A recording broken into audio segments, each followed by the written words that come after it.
Esto es La Entrevista con Raúl Valladares.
Desde hace varias décadas, Honduras se convirtió en un país altamente vulnerable a los efectos del cambio climático, y a pesar que cada año es más evidente esta problemática, las principales autoridades del país y la ciudadanía ignoran el daño que están provocando al ambiente, que responde con rudeza al trato que recibe de parte de las actividades del ser humano. El reciente paso de la tormenta tropical Sara por las costas caribeñas de Honduras es una evidencia de la fuerza con la que la madre naturaleza gesta duros golpes a un país que resiente las malas decisiones de personas que, en medio de la desidia que mantienen al buscar llenarse los bolsillos, no priorizan programas para mitigar los efectos climáticos. Sara dejó como resultado hasta el momento 3 personas fallecidas, entre ellas un pequeño de 3 años de edad, al igual que más de 141,000 personas afectadas por las inundaciones, deslizamientos de tierra y pérdida de sus hogares. Y si bien el gobierno reconoce la falta de infraestructura y los problemas culturales por la falta de educación, se compromete en cambiar dichas actitudes. A pesar que el número de víctimas mortales es bajo debido a los pronósticos acertados que se tuvo en esta ocasión, expertos en cambio climático advierten que las proyecciones, a medida pase el tiempo y no se mitigue esta problemática, serán cada vez menos precisos y, por consecuencia, millones estarían en alto riesgo.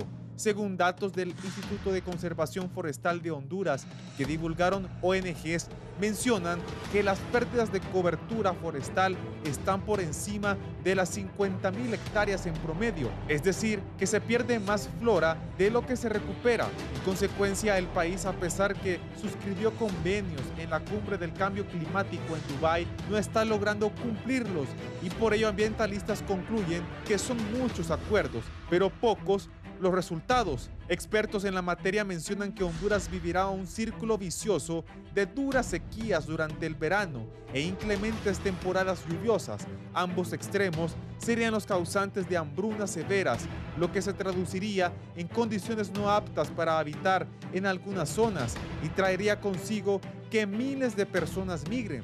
Por otra parte, los que no puedan escapar de estos duros climas estarán expuestos a una crisis alimentaria y desnutrición.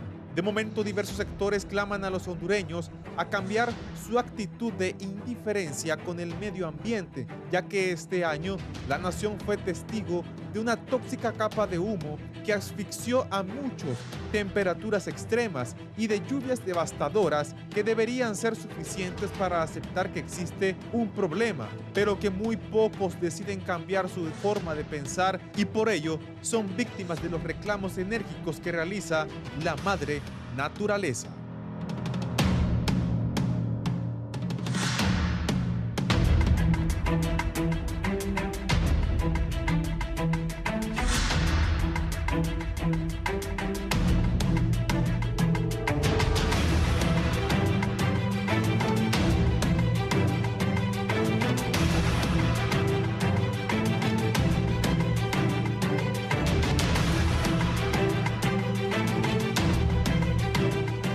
Bienvenidos al foro La Entrevista de Canal 11. Gracias por estar con nosotros este martes 19 de noviembre del año 2024.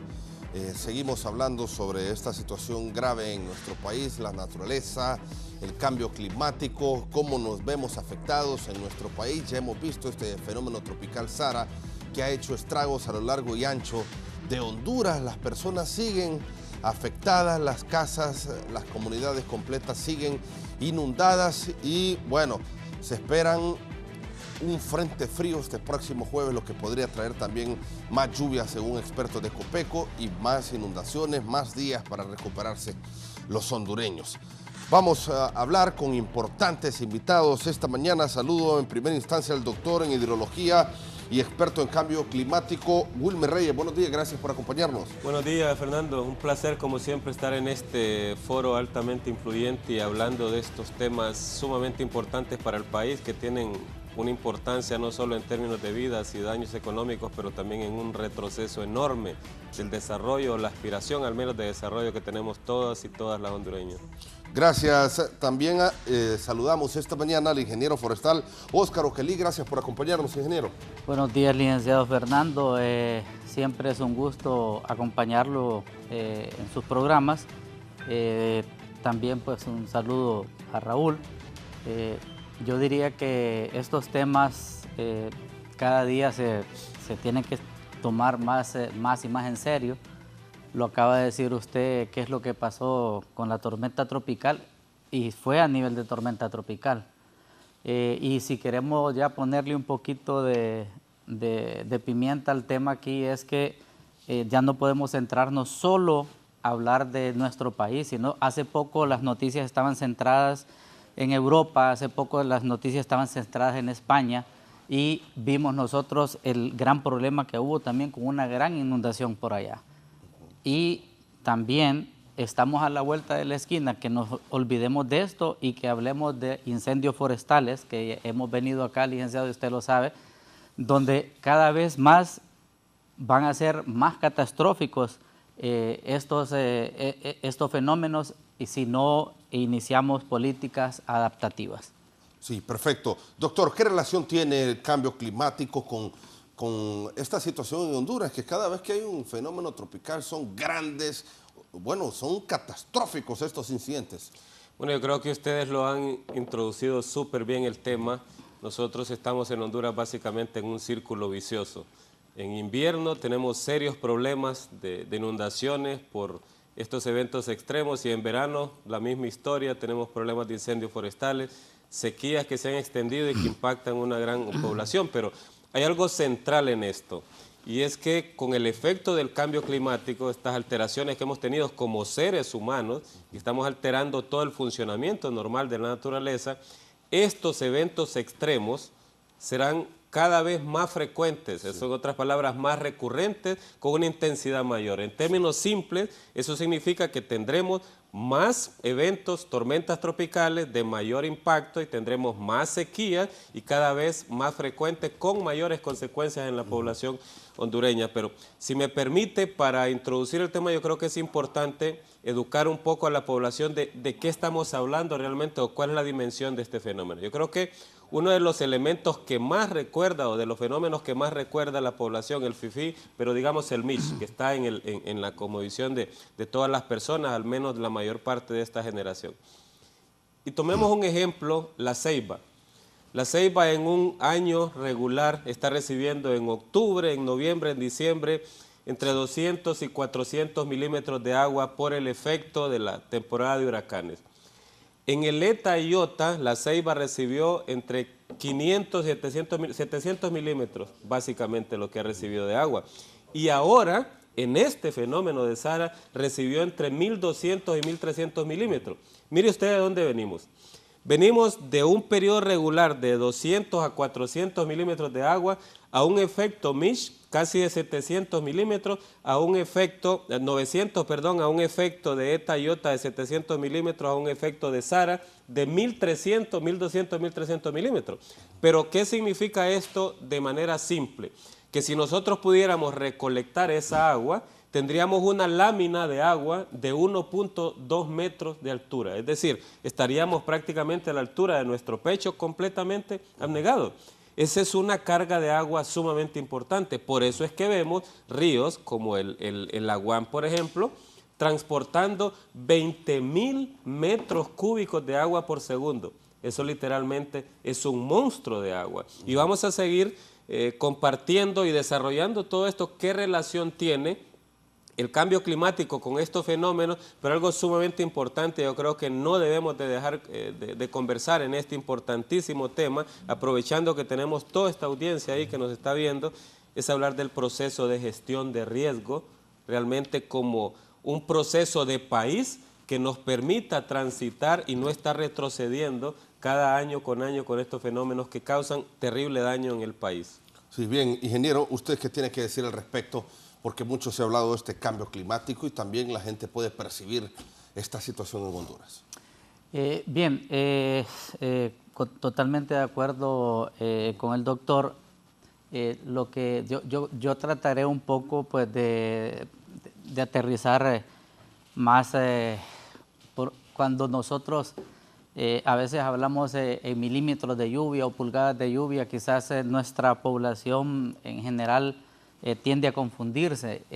Yo sí creo de que claramente lo que podemos decirle es de que si cayó, y a mí me gusta siempre utilizar lo que me dan aquí en el set, si cayó el equivalente a este botecito de agua, digamos durante el huracán Fifi, después fue medio litro que cayó durante el Mish, y de repente vamos a decir que en el caso de la Ceiba, el ejemplo es que ya cayeron 2 litros de agua. Entonces, para que la población lo vea, cada vez tenemos mayor cantidad de agua cayendo de un solo. Y la otra cosa que también debemos decirlo son las frecuencias, porque o sea, cuando fuimos a la academia se nos enseñó del ciclo hidrológico y resulta que el agua siempre está ahí en el planeta, pero el tema es con qué regularidad o frecuencia está cayendo. Entonces, usted antes tenía estaciones bien marcadas, ya sabía que el 3 de mayo, Día de la Cruz,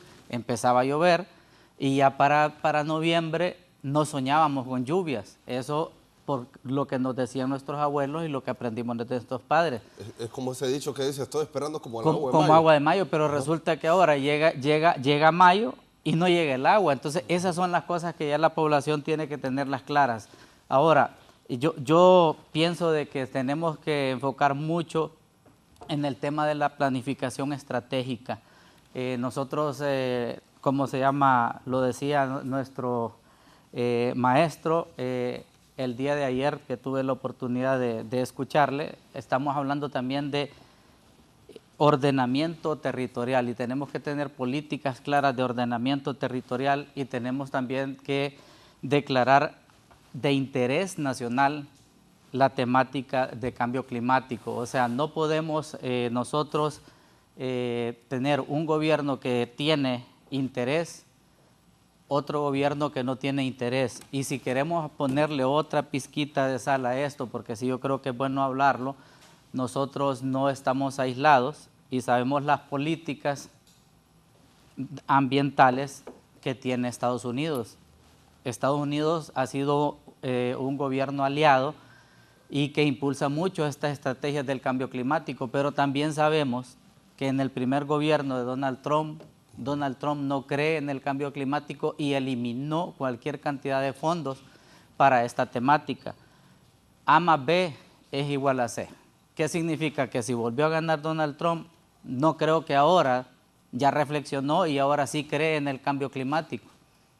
Yo personalmente creo que no va a ser así y eso es lo que se va a hacer. Va a haber una gran disminución de recursos para este tema, no solo en el país, sino que a nivel mundial. Y entonces es ahí donde nosotros tenemos que gestionar más todavía, tratar de ser más estratégicos con los pocos recursos que nosotros tenemos. Entonces sí tenemos que ir allá a una planificación de corto, mediano y largo plazo y también muy importante que involucremos el tema de educación ambiental desde prekinder, preparatoria, primaria, secundaria. Tenemos que hacer una ciudadanía más resiliente. Bien, gracias ingeniero. Saludamos también esta mañana, se ha incorporado aquí al programa con nosotros el geógrafo Carlos Avión. Buenos días, don Carlos. Buenos días, un placer. Disculpe, pero el tráfico me tomó más de media hora. Imagino viene de la zona sur de la capital. Exacto, de la zona de Los Arques. Sí, don Carlos, bueno, ¿cómo mira usted esta situación del cambio climático? ¿De qué manera afecta a nuestro país en relación también a estos últimos incidentes de la tormenta Sara? Pues mire, aquí varias cosas que, bueno, yo lo vengo diciendo desde 1976 que regresé de estudiar geografía. Desde entonces ya se estaba hablando que íbamos a enfrentar en el mediano plazo consecuencias climáticas por la acción del hombre, porque este problema que estamos enfrentando es inducida por las actividades que nosotros los humanos hacemos. Entonces, hay lo que decía el ingeniero aquí, qué hacer como país. No estemos dependiendo de lo que van a hacer los demás, sino qué debemos hacer nosotros como país. Y obviamente el problema educativo es grande, educar a la población en el tema es muy importante, pero no solamente es la educación o solamente el sector educativo, es toda la sociedad hondureña la que debe participar en este esfuerzo. Y claro, lo que estamos viendo, los daños que nos causan, y no es una tormenta como la Sara, como Eta, Iota, Michi, todo eso. Yo desde que estoy pequeño, desde pequeño en los 50, yo vengo escuchando los huracanes, las tormentas tropicales, y los fenómenos son exactamente los mismos. Los efectos cada vez son mayores, eso sí, las consecuencias negativas cada vez son mayores. ¿Por qué? Porque hemos cometido como sociedad, como gobierno, hemos cometido muchos errores. Y para mí el principal error que hemos cometido es la falta de planificación. Y justamente yo fui uno de los que apoyó fuertemente la ley de ordenamiento territorial, pero lamentablemente esa ley no se aplica. Por ejemplo, de 298 municipios que tiene el país, hace un par de años un exalumno mío que estaba sacando la maestría en ordenamiento territorial en la Universidad Nacional me decía que solo 35 municipios tenían planes de ordenamiento territorial. ¿Y cuántos se ejecutaban? ¿Cuántos se ejecutan de esos 35? Es lo que habrá que ver. Porque no es papel mojado. Es papel mojado, exactamente. Y lo vemos como papel mojado porque en teoría el Distrito Central tiene un plan de ordenamiento territorial, pero la primera colonia que se inunda aquí cada vez que el río Choluteca crece es la Betania, una zona que no debería estar poblada y sin embargo permanentemente está. Y hay un decreto del Congreso Nacional emitido allá para el MICH prohibiendo precisamente que se habitaran las vegas de los ríos. ¿Se cumple? No se cumple. Entonces el grave problema es falta de cumplimiento de la ley, falta de planificación. Ahorita por todos lados se ven a las autoridades cubriendo un bache aquí, cubriendo un bache allá. Una política de reacción a lo que pasa, pero no de planificación o de prevención a lo que podría ocurrir. Estaba escuchando ahorita, ya otra vez Alianza Valle está inundado. Y culpan al muro de contención que construyó el gobierno salvadoreño de su lado para evitar las inundaciones. Y ahora las aguas todas se vienen para Honduras. Y yo siempre he cuestionado porque de las evaluaciones que en Estados Unidos se han hecho sobre los famosos bordos en el río Mississippi, se ha visto que los bordos no son la solución a largo plazo, son soluciones a corto plazo, mediano plazo, pero no a largo plazo. Y el problema del bordo de contención es que una vez que se rompe un bordo, la inundación es peor, y se ve en el caso del Valle de Sula. Entonces, ¿cuál es la solución? La canalización y dragado de cauces de ríos. Los chinos lo han demostrado históricamente.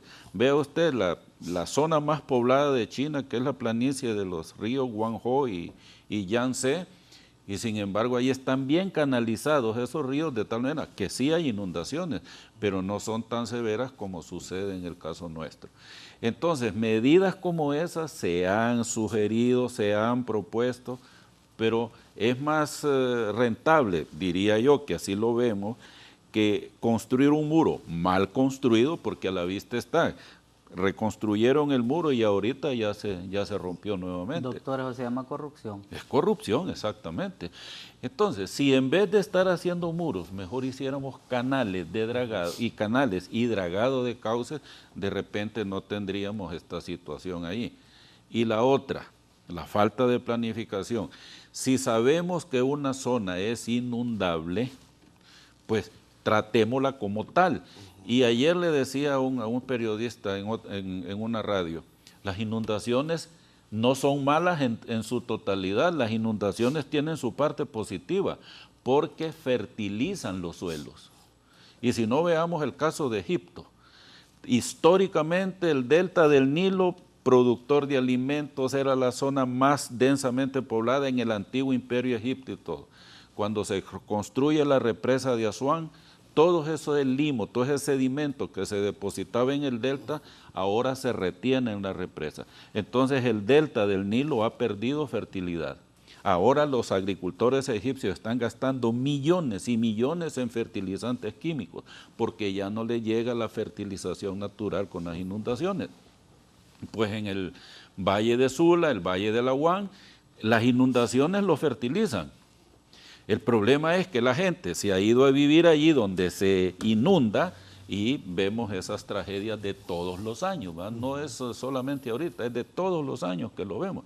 ¿Qué nos indica esa falta de planificación? A raíz del MICH proponíamos nosotros la relocalización de poblaciones, que en 20 y pico de años ya se pudo haber alcanzado eso. Poblaciones que son inundables, como Santiago Pimienta, ¿va? Que esa aldea toda la vida se inunda. ¿Por qué no reubicarla mejor? A mediano y largo plazo, ¿va? Pero no se ha hecho, ¿va? Entonces, pues, todo se resume en incapacidad, falta de planificación, improvisación, incumplimiento de la ley. Todos esos problemas se ven fuertemente influidos cuando vienen estos fenómenos que nos vamos a seguir teniendo cada vez más frecuentes y cada vez más fuertes. Sí, ¿cree usted, doctor, de que Honduras es uno de los países más afectados por el cambio climático? Definitivamente, yo creo que nosotros, después del MICH, no hemos bajado del ranking 1 al 4, al 5 de los países más vulnerables al cambio climático, pero eso yo creo que todavía no lo entendemos. Miren, del 1970 a la fecha, es decir, en los últimos 5 décadas, hemos tenido aquí nosotros 85, por definición, denominados desastres. 85. De estos 85, hemos tenido 72 que son de naturaleza hidrológica o climática. Dicho de otra manera, tormentas tropicales, porque estamos en el paso de los huracanes. Eso no lo vamos a cambiar, aparte de las sequías y todas estas cuestiones. Pero nunca hemos entendido realmente, tenemos 50 años de estar siendo afectados por esto y nunca hemos entendido la necesidad de incorporar la cuestión climática, la gestión de riesgo en nuestros planes de desarrollo. Y mire, yo estoy de acuerdo, digamos, en el asunto del dragado, la canalización y todo ese asunto, pero lo que vemos ahí realmente son los efectos, son las consecuencias de otros asuntos que tenemos que ir a ver. ¿Y dónde están esos asuntos? En las partes altas, en las zonas de recarga de las microcuencas, de las cuencas, de las subcuencas. ¿Por qué? Porque estas señoras, estas jóvenes que llamamos cuencas, microcuencas o subcuencas, son nuestro tanque de reserva. Cuando usted elimina la cobertura vegetal en la parte alta, en las cabeceras de las cuencas hidrográficas, lo que ocurre es que todo el agua que cae no tiene oportunidad de infiltrarse en el suelo. El suelo es nuestro tanque de almacenamiento. Entonces, como no tiene oportunidad de infiltrarse porque no hay cobertura, tenemos esto. Entonces, la regulación hidrológica es un aspecto sumamente importante y esa regulación hidrológica tiene que ver con mantener buena cobertura vegetal, utilizar prácticas agrícolas adecuadas que permitan entonces que esa agua que cae, en vez de que nos genere estos problemas que estamos viendo en pantalla, nos sirva como tanque de almacenamiento para toda la época seca. Yo creo que ese es el aspecto importante que nosotros tenemos que ver. Mire, y quiero enfatizar en esa parte, nosotros, está bien, yo creo que las pérdidas de vidas humanas es algo que hay que analizar muchísimo, las pérdidas económicas hay que analizarlo mucho, las pérdidas sociales, de infraestructura y todas esas cosas, pero hay que ponerlo todo eso en un contexto más amplio. Y son las pérdidas de vida de desarrollo. ¿Qué significa eso? ¿Cuánto retrocedemos nosotros con cada uno de estos eventos? Con una estimación altamente conservadora, en estos 50 años, estos 85 eventos que nosotros hemos tenido, las pérdidas para el país han estado casi en 15.000 millones de dólares. 15.000 millones de dólares, multiplique eso por la empira. Eso representa para nosotros casi 70 años de retroceso en el desarrollo. No podemos estar de esa manera. Ahora, el punto es, y lo mencionaban por aquí, todo el tiempo nuestra estrategia es reaccionar. Sale un evento, todo mundo reacciona. Pero cuando hablamos de reacción, no solo hablo del gobierno, hablo de la población, hablo de las comunidades que a veces, a sabiendas de que viven en zonas altamente vulnerables, susceptibles, no hacen nada tampoco. Si no, mire usted la capital, por donde usted ve basura por todos lados, llenando y atascando todo lo que son drenajes, y esos son los problemas de inundación. Ahora, aquí nos hace falta mucho tener una estrategia realmente de país para enfrentar la cuestión climática y hacer una adecuada gestión de riesgo de manera integral. ¿Qué significa eso? Primero, la parte educativa. Todo mundo, desde el más pequeñito hasta el mayor, debe de comprender qué significa el riesgo climático, debe entender qué significa el riesgo a desastre. Debemos de trabajar fuerte en todo lo que tiene que ver con mejorar la preparación para incidir o para actuar de manera eficiente en la respuesta. Tenemos que trabajar en prevención y resiliencia y tenemos que mejorar la gobernanza. ¿Qué quiero decir con gobernanza? Que estos impactos no solo son responsabilidad del gobierno, hay que integrar a la empresa privada, hay que integrar a la sociedad civil, hay que integrar al sector educativo. Todos realmente podemos contribuir en esa dirección para esos asuntos. Y vamos a seguir conversando, pero la idea es que yo aspiro al menos que no estemos año con año hablando de estos asuntos. En invierno estamos hasta la nariz, como dicen, de agua. En verano no tenemos agua por ningún lado, particularmente en el corredor seco. Pero el agua que cae hoy es la misma que cayó hace 50 años, hace 100 años, hace 500. El asunto aquí es regulación hidrológica, que mencionaban aquí. Y un ejemplo sencillo para terminar esta parte. Miremos la cobertura vegetal y pensemos en el agua. Si esto es nuestro país, si tenemos el país cubierto de cobertura vegetal por completo, el invierno probablemente, o la época de lluvia, nos va a durar 12 meses. Es decir, vamos a tener agua probablemente en 12 meses, pero poca en cada mes. Pero si vamos eliminando la cobertura, el periodo de invierno se va reduciendo. Y seguimos eliminando y se va reduciendo. Por eso tenemos aquí zonas como la zona sur de Honduras, la parte sur de Francisco Morazán, todo el corredor seco, que cae más agua que en la capital. En algunas regiones de estas caen 1.400 milímetros, 1.300 milímetros, pero caen en 2 meses. Y el resultado es este.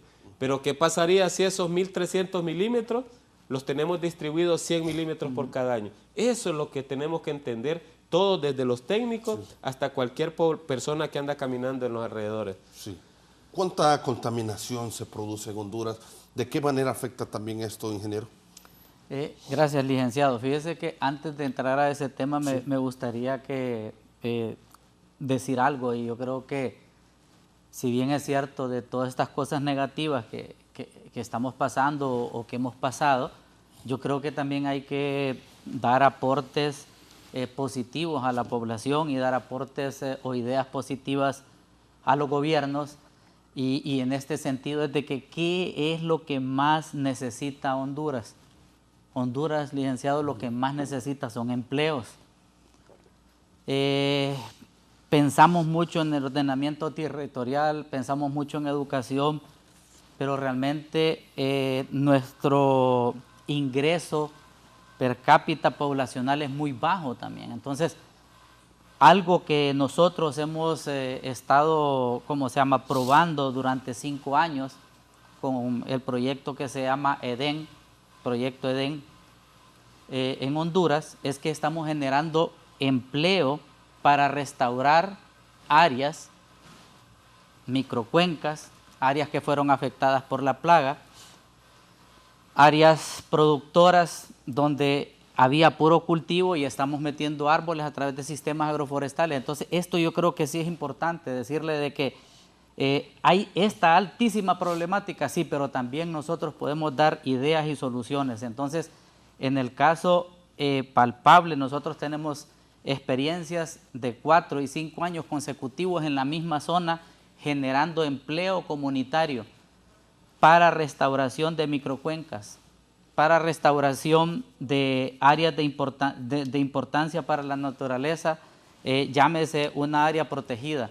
Y es increíble cómo usted puede generar empleos dignos y usted puede reducir mucho incendios forestales y puede aumentar mucho la cobertura forestal. Entonces yo sí creo que es muy importante hacer un análisis de cuánto empleo nosotros podemos generar, porque tenemos, como lo dijo el doctor, una gran cobertura forestal, pero nadie vive porque solo le digan, mire, ahí está esa gran cobertura forestal, disfrútela. Eso lo puede hacer los países del primer mundo, que ya ven la belleza escénica y disfrutan el respirar y el caminar, pero nuestro campesino, nuestra población, lo que anda viendo son tortillas voladoras. Se levanta y lo que primero que piensa, ¿qué voy a comer hoy, doctor? Eso es lo primero que piensa nuestra población. Entonces es ahí donde nosotros podemos implementar megaproyectos de generación de empleo ya dirigidos para prevención y combate de incendios, para restauración de microcuencas.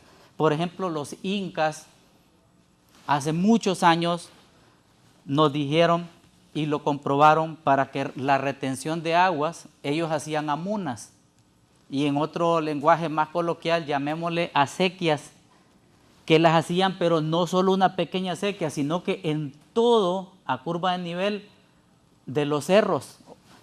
Y eso lo que hace es retener la mayor cantidad de agua. Entonces, si usted tiene cobertura forestal más amunas, usted va disminuyendo la cantidad de escorrentía que va allá.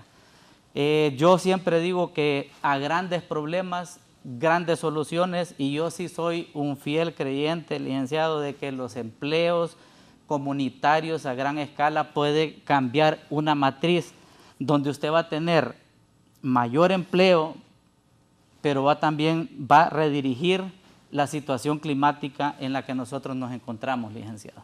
Sí, bien, don Carlos, ¿qué opinión le merece lo abordado por nuestros panelistas en este momento? No, precisamente el tema que planteaba el doctor, lo de la cubierta vegetal, justamente porque los eventos de inundaciones, deslizamientos, derrumbes se han incrementado, es justamente porque hemos ido eliminando la cubierta vegetal.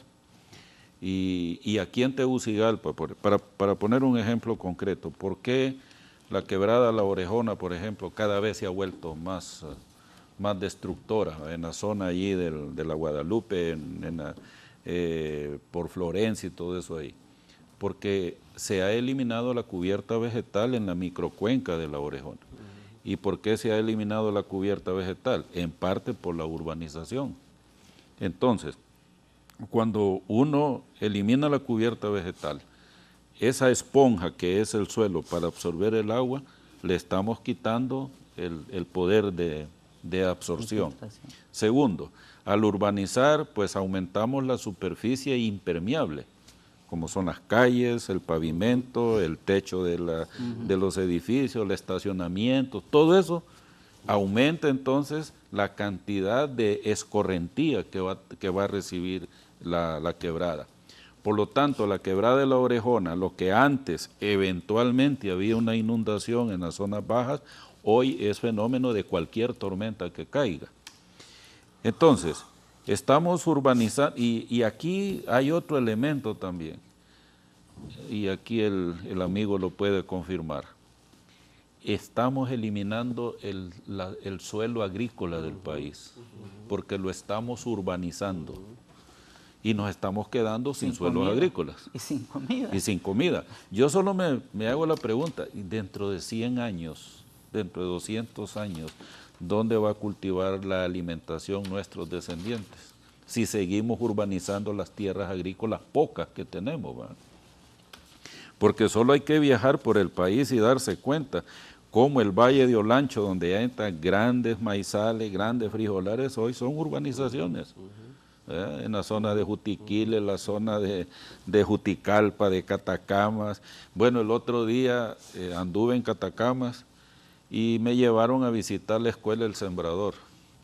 Y me dice el director de la escuela, pues fíjese, me dice que la alcaldía de Catacamas ya declaró parte de la ciudad, toda esta zona alrededor de la universidad y alrededor de la...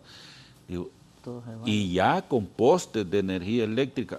Digo, Dios santo, tierra agrícola de primera la están urbanizando inconscientemente. En Comayagua, tierras que están bajo regadío, porque ahí están los canales de irrigación, las están urbanizando. Solo hay que ver en Los Palillos, por ejemplo, o irse allá por Playitas, ¿verdad? Zona que está con canales de riego cruzados, no, ya están urbanizadas.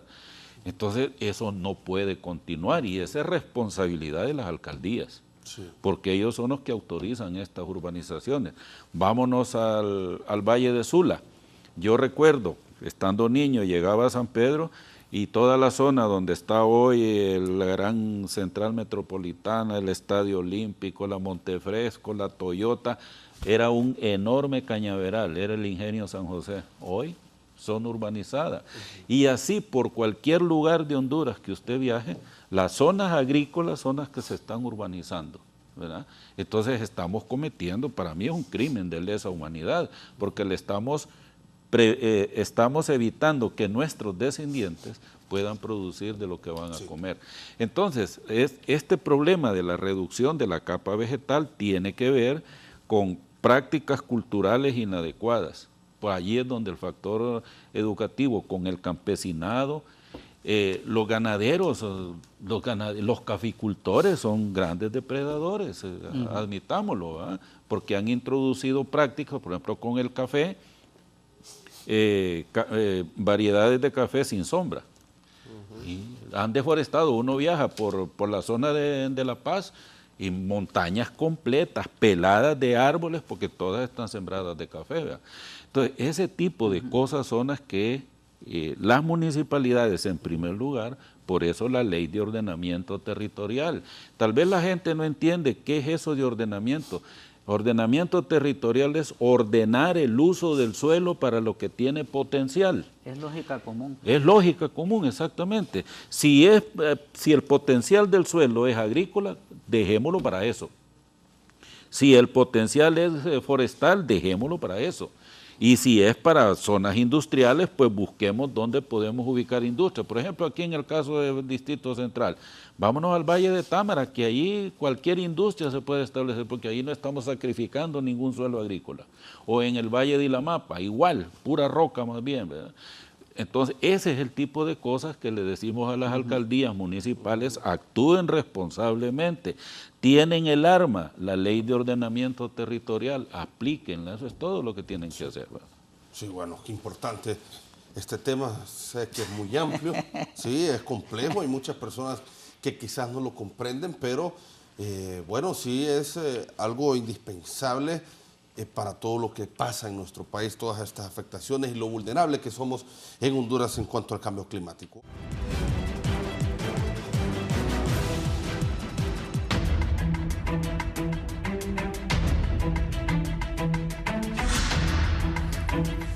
Bien, continuamos precisamente en el foro La Entrevista hablando sobre este tema del cambio climático. ¿Qué medidas podrían tomarse a corto plazo o si existe la posibilidad para revertir esta situación en Honduras, doctor? Bueno, hay varios elementos. Primero, yo creo que esto hay que ponerlo en un horizonte de largo plazo, que empiece precisamente con educar a la población. La población en general debe de estar consciente a los riesgos que nos estamos enfrentando y cuál es la mejor manera de prepararnos, hacer todos los procesos de preparación, de prevención y por supuesto toda la estructura del gobierno en procesos de reconstrucción y rehabilitación de diferentes lugares. Pero quiero traer algo sobre la mesa que me parece a mí que es sumamente importante y yo creo que todavía no lo vemos en Honduras, aunque pareciera que es obvio, pero no lo vemos. Por ejemplo, datos. Imagínese si usted viniera aquí al programa y no sabe quién va a ser sus invitados, ni se da cuenta cuál es el tema que va a tocar. Aquí probablemente el resultado va a ser un desastre. Usted ni va a saber con quién está hablando, ni va a saber qué tema es el que se va a abordar. Pues usted tampoco puede dar una atención correcta, responder, prevenir, reaccionar, rehabilitar, si usted no tiene la información apropiada. Eso es equivalente a decir que la toma de decisiones es a ciegas. Así no le atina absolutamente a nada. Entonces, nosotros yo creo que tenemos que invertir bastante en datos. Necesitamos que la información fluya, necesitamos que toda cuanta decisión se tome sea documentada o sea sustentada en evidencia. Necesitamos tecnología, necesitamos toda la infraestructura que se requiere para abordar estos tipos de elementos. La infraestructura de monitoreo hidrológico y climatológico en Honduras es insuficiente y a veces hasta es un chiste realmente. Si uno ya analiza la densidad de estaciones climatológicas que hay en el país, la densidad de estaciones hidrológicas que hay en el país, realmente eso es ridículo. Bajo esas circunstancias difícilmente usted va a poder actuar.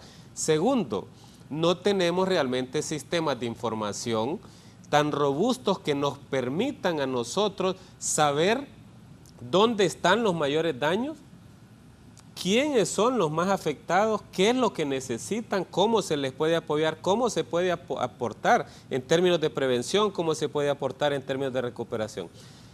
Cuando usted tiene datos, eso le permite, por ejemplo, me refiero a la parte hidrológica ahora. Cuando usted tiene datos o tiene infraestructura y tecnología, eso le permite analizar y entender muchísimo mejor los fenómenos. Cuál fue la magnitud, cuál fue la intensidad, cuál fue la frecuencia, cuánto cayó, dónde cayó, qué efectos provocó, etc. Segundo, le permite incorporar a lo que don Carlos estaba mencionando, elementos a la planificación. ¿Qué significa eso? Que ese análisis le permite a usted, primero, diseñar toda la infraestructura, como los puentes, los famosos bordos que nunca han llegado, le permite a usted incorporar todos estos elementos en los procesos de planificación como tal. No es nada lógico ver un evento que uno no ha analizado y después solo irse a construir un puente, ni siquiera sabe cómo va a diseñarse porque no sabe cuál fue la magnitud. Y tercero, eso nos permite modelar. Este mundo de hoy es de modelación. Entonces, ¿qué significa esto? Que usted con esos datos puede modelar dónde están los potenciales de deslizamiento, cuál es la planicie de inundación, quiénes van a ser afectados, cómo podrían ser afectados. Entonces, yo creo que aquí estos elementos son sumamente importantes y que se requieren acción de inmediato, pero yo creo que a lo largo del programa voy a estarlo recalcando. Estas son medidas que se pueden tomar, pero lo central aquí es un plan realmente de mediano largo plazo, integrando a todos los sectores y un plan que permita ver la visión holística de las cosas. ¿Por qué? Todos estos asuntos repercuten en pobreza, profundizan la pobreza, profundizan la desigualdad económica, la desigualdad de género, incrementa la vulnerabilidad social y la fragilidad política en la cual está el país. Yo creo que tenemos que trabajar en ese plan. Ayer mirábamos unas imágenes de la comunidad garífuna en Tornabé, en Triunfo de la Cruz. Óigame, eso realmente es terrible. Personas con más de medio metro anegada toda su comunidad en Tornabé e implorando por ayuda. sea, yo creo que todos estos asuntos se tienen que incorporar en este plan de mediano y largo plazo, pero ojo, que no pase como el plan de la ley de ordenamiento territorial, que no pase como los planes municipales que están ahí en papel mojado y que no se aplican. Debe de haber una coherencia, un plan como tal no funciona de nada si toda la estructura del Estado, la estructura de gobierno no está realmente articulada con toda la sociedad en su conjunto. Sí, Niro. Comparto mucho lo expresado. Yo creo que como él empezó diciendo datos, pues voy a atreverme a decir algo que hace poquito recién pasó, del 13 al 15 de este mes, en la UNACIFOR se llevó a cabo el tercer Congreso de Investigación Forestal. Queda como investigación forestal, pero realmente ya son investigaciones de ciencias de la tierra, y eso es importante, donde pudimos ver que estaba la UNAD de Catacamas, estaba la UNAD de Tegucigalpa, la Universidad Nacional Autónoma, estaba UNACIFOR, y hubieron muchas ponencias que tienen mucha relación con esto. Entre ellas es el cambio climático con injerencia en plagas o injerencias en plagas forestales. Y ya lo tenemos claro, lo habíamos identificado, pero ya ahora con datos, ¿verdad? Ya lo han dicho 3 tesis, 2 investigaciones más, donde después de 2 años secos, llámese 2 años niño, agárrese porque ya viene una plaga forestal donde va a perder mayor cantidad de cobertura. Entonces, si ya tenemos esos datos, se incorporan a este plan grande que queremos hacer de planificación. Si nosotros también tenemos datos de que está cambiando la cobertura forestal en este sentido, sigue siendo bosque, pero se está degradando ese bosque. Los bosques nubosos, que son realmente esos que son captadores de agua, por el tema del cambio climático, están siendo invadidos por robles y por pinos, y no es que sean malos, pero resulta que entonces esa esponjita que usted tenía está disminuyendo. Entonces, ¿quién nos está dando eso? Las investigaciones, nuevamente los datos.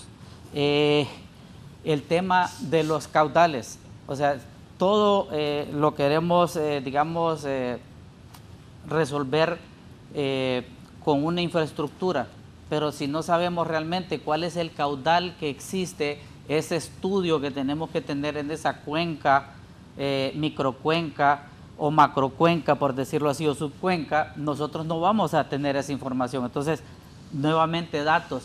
Yo sí creo de que hemos tenido etapas en Honduras donde hemos tenido una planificación, no es que no se ha tenido, pero de repente, y yo lo voy a decir de frente, por la corrupción, y a mí no me va a sacar nadie de ahí, escondemos los planes porque lo que queremos es darle volantín a mucho dinero. Eso para mí, doctor, quizás lo voy a meter en problemas a usted, pero yo lo digo claramente. Lo comparto. El doctor. O sea, aquí, ¿cuántos estudios hemos hecho? Entonces, antes venían del extranjero a ayudarnos a planificar, pero resulta que yo me siento honrado de tener 2 doctorados. Yo solo llegué pues a nivel de maestría, pero ya andamos haciendo la fuerza. No, yo también, solo maestría. Donde nosotros podemos decir de que en Honduras se pueden hacer, tenemos grandes profesionales para planificar, pero entonces las cosas buenas copiémoselas a otros países y copiémoselas en este caso a los chinos. Podrán tener muchos defectos los chinos, pero algo que sí tienen es que su plan de crecimiento como país no lo saca nadie de ahí. Y entonces etapa 1, etapa 2, y yo tuve la dicha de que mi prima hermana me enseñó un plan solo para la parte forestal y yo me quedé maravillado. O sea, cómo ellos, áreas desérticas, reconvertirlas a bosques. ¿Y cuánto de dinero? No importa, la cosa es reconvertirlo. Y entonces es ahí donde nosotros, porque si no, ¿qué pasa? Vamos a gastar millones en planificación y no vamos a tener plata para ejecución. Entonces es ahí donde yo sí creo de que esta investigación ya se está haciendo, y la academia ahí está y ha estado haciendo investigación. Entonces agarremos la investigación de la academia, que hay que ponerle plata a la investigación, sí, pero nos va a costar mucho menos que yo traiga consultores del extranjero teniendo buenos, digamos aquí, expertos en el país. Si ya la academia está cumpliendo su función, la empresa privada cumple su función y el gobierno cumple su función en esa triada, nosotros podemos salir avante. Entonces sí comparto mucho con el tema de los datos, y algo que yo sí creo que sirvió mucho, aunque sean pocas estaciones las que tenemos, pero sí yo creo que sirvió de que el sistema de alerta temprana para esta tormenta tropical se activó, y gracias a Dios pues vemos en las noticias y la voz oficial para esto, que fue Copeco, nos habla solo de 2 fallecimientos. Yo creo que eso es de valorarlo, porque en otros tiempos, sin esa información de que estaba lloviendo en Chinda, las grandes precipitaciones, ya sabíamos en cuánto tiempo nos iba a llegar allá. En este momento pues se valora eso, de que sí se activaron esos sistemas de alerta temprana y pudimos salvar las vidas humanas, que eso es importantísimo. Entonces, este es un tema amplísimo. Yo quería también tocar a otra cosa importante que el doctor lo tocó el día de ayer, porque lo estuve escuchando en una emisora, el tema de las represas. Yo creo que sí es importante también planificar. Sabemos de que hay ambientalistas extremos de que están contra las represas, pero yo sí creo que las represas son, ¿cómo se llama?, infraestructura para retención y con múltiples usos. Entonces yo creo que, hablando específicamente de Tegucigalpa, de esa cantidad de millones que ya tenemos en la capital, yo me voy a sentir muy alegre cuando se inaugure la represa de San José, pero aún ahí todavía nos quedamos cortos en oferta y demanda de agua, con el tema de que necesitamos la represa del río El Hombre. Entonces es ahí donde les digo yo, no importa de qué color de calcetines ande el doctor, ni el licenciado, no importa si son rojos, negros, amarillos, azules, no importa. Aquí es o planificamos y nos olvidamos de esos colores políticos, o sucumbimos. Sí, doctor, ese tema de las represas que mencionaba, ¿usted cree que es de importancia en nuestro país? Claro, mire, solo volviendo a los datos, en este caso no con precisión, pero sino de pura deducción. En Honduras caen aproximadamente 1000 milímetros de lluvia anuales en promedio. 1 milímetro de lluvia quiere decir que es 1 litro por metro cuadrado. Si 1 kilómetro tiene 1 millón de metros cuadrados, entonces en 1 kilómetro le está cayendo en promedio 1 millón de litros de agua. Entonces, si lo extrapolamos a todo el país, ¿cuánta agua nos cae a nosotros? Aunque sea en 4, 5, 6 meses, pero nos cae una cantidad de agua enorme. Millones de kilómetros cúbicos, pero el 99% de esa agua se va al mar, no la retenemos, porque tenemos muy poca capacidad de retención. El Cajón, aquí los Laureles, la Concepción, Pespire, son poquitas las represas. Y el relieve de Honduras se presta para tener muchas represas, no tipo Cajón, no nos imaginemos en esos monstruos, ¿verdad? Represas pequeñas. Con esa represa pequeña, los pueblos, muchos pueblos no tendrían problemas de agua en la época seca, porque han almacenado esa agua que cayó, por ejemplo, en el sur de Francisco Morazán, que esa zona 2 meses del año llueve y el resto del año está seco. Pero ¿cuánta agua le baja por el Nacaome, por el río Reitoca y todo eso? Un montón de agua. Pero esa agua se va, porque no la retenemos. Y esa agua le serviría para irrigación, para consumo de la población, para generación de energía eléctrica, para cría de peces. Dice, para muchas cosas le podría servir. ¿Y por qué no pensamos entonces en un sistema nacional, en una red a nivel nacional de represas para poder almacenar esa agua, ¿verdad? En principio. Segundo, estas represas también nos van a ayudar en el plan de reforestación, ¿verdad? También, y nos van a ayudar a reforestando, que esa es otra idea que yo he propuesto. Como dijo aquí el amigo Kelly, los bosques nublados son los productores de agua. No olvidemos eso. Y entonces todos los municipios de Honduras deben tener la obligación de preservar los bosques nublados que tienen en su jurisdicción, porque ese bosque nublado es el que le va a proteger y a lograr producir el agua potable que su población va a necesitar en el transcurso del año. Incluso yo he sugerido, porque ya en Honduras los bosques nublados se están reduciendo, y justamente por el cambio climático es una consecuencia precisamente que las vegetaciones no son estables por siempre. Hay una sucesión continua de las especies. Por ejemplo, ahorita nosotros vemos un bosque de pino. Ese bosque de pino, cuando aparece el roble, ya el pino lentamente va a ir desapareciendo porque el roble lo va a ir. ¿Por qué? Porque el pino necesita un suelo ácido y el roble lo vuelve alcalino. Entonces el pino va a ir desapareciendo a medida que el roble vaya progresando. Y lo mismo va a pasar con el bosque nublado. Entonces esa sucesión, como se le llama en botánica, esa sucesión entonces se da naturalmente, ¿va? Pero nosotros estamos contribuyendo con ella. Al volarse todo el bosque nublado, por ejemplo aquí en la montaña de la Tigra, el otro día yo quedé asombrado. El agua de la Tigra, la Tigra es el pulmón primero de Tegucigalpa, pero también el productor de casi la mitad del agua que consumimos en Tegucigalpa. Sin embargo, lo estamos destruyendo.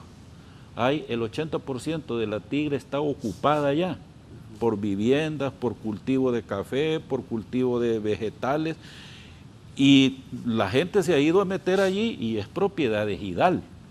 Entonces, yo incluso he propuesto, bueno, se ha ido a meter tanta gente que ha construido casas y todo ahí, pues el SAN en su momento, la UMAPS ahora, la alcaldía, ¿por qué no pagamos aquí de Tegucigalpa, pagamos unos 10 o 20 lempiras adicionales en el recibo del agua y ese que sea un fondo para comprarle o pagarle las mejoras a esa gente y recuperar esa propiedad y volverla bosque nuevamente? En todo el país deben hacer eso las alcaldías municipales que se han quedado sin bosques que les produzcan agua. Entonces, y este tipo de cosas, como dice el doctor, son cosas que hay que planificarlas ya para irlas incorporando a mediano y a largo plazo. Propongámonos como país que a largo plazo, en 40, 50, 60 años, vamos a recuperar todos los bosques nublados del país. Claro que lo podemos hacer. Sí. Y no necesitamos un consultor extranjero para que nos venga a decir eso nosotros lo podemos hacer. Y estos consultores extranjeros, ¿acaso vinieron de la luna? Ellos lo formaron allí en el transcurso del tiempo. ¿Cuántos científicos tiene Israel?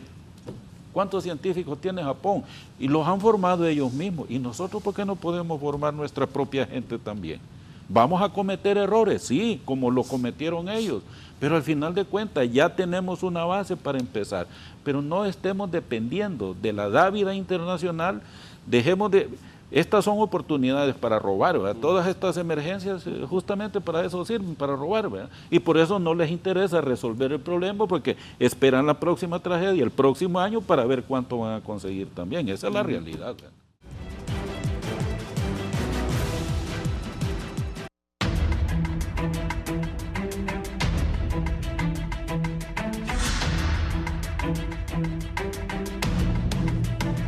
Bien, continuamos. Y precisamente el tema que mencionaba don Carlos sobre los bosques, que cada vez se reducen más, ¿de qué manera ha afectado esto? Ya comentábamos con el ingeniero Calía en un principio, doctor, sobre esta situación de que ahorita estamos inundados y ya vienen otra vez los incendios.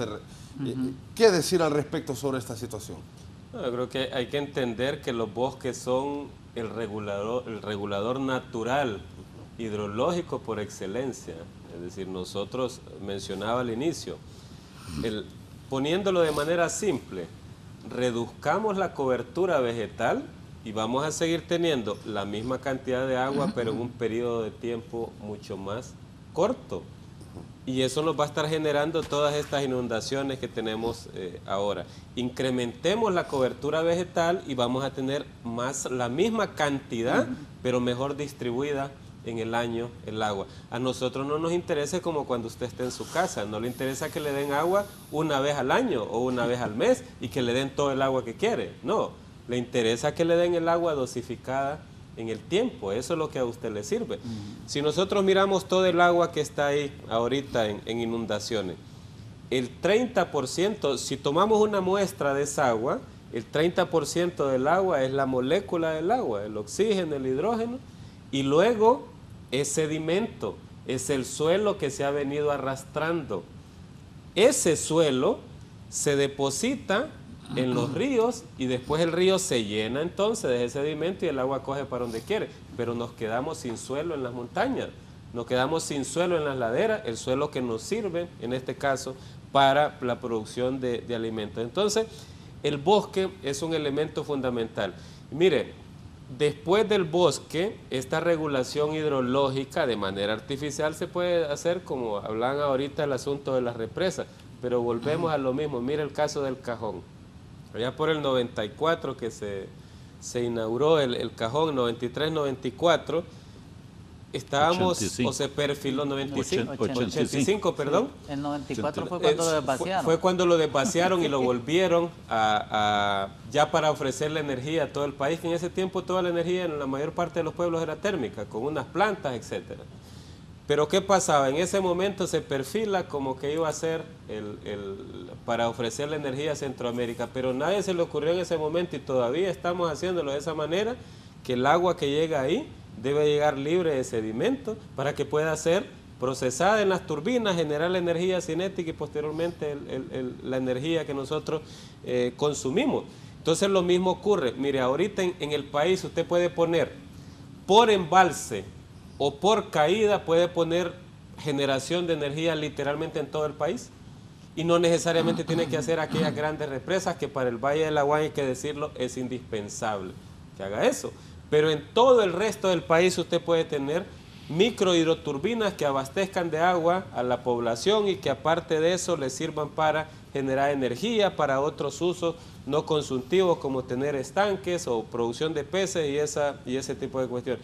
Por cierto, yo creo que el gobierno, la empresa privada, la cooperación deberían de poner los ojos en todos estos proyectos de autonomía energética, por ejemplo, de Red de Desarrollo Sostenible en Opalaca, que es un proyecto de autonomía energética que puede servir para ejemplificar lo que se puede hacer en todo el país con toda esta agua para regularla. Entonces, volviendo al asunto de los bosques, toda la población debe de saber y manejar como quien maneja las vocales el hecho de que los bosques son el principal regulador hidrológico y aún en nuestro patio trasero debemos de tener árboles. No estamos hablando de solo la cobertura vegetal densa, estamos hablando que usted en el patio trasero debería tener árboles, porque eso es lo que va a permitir la regulación hidrológica.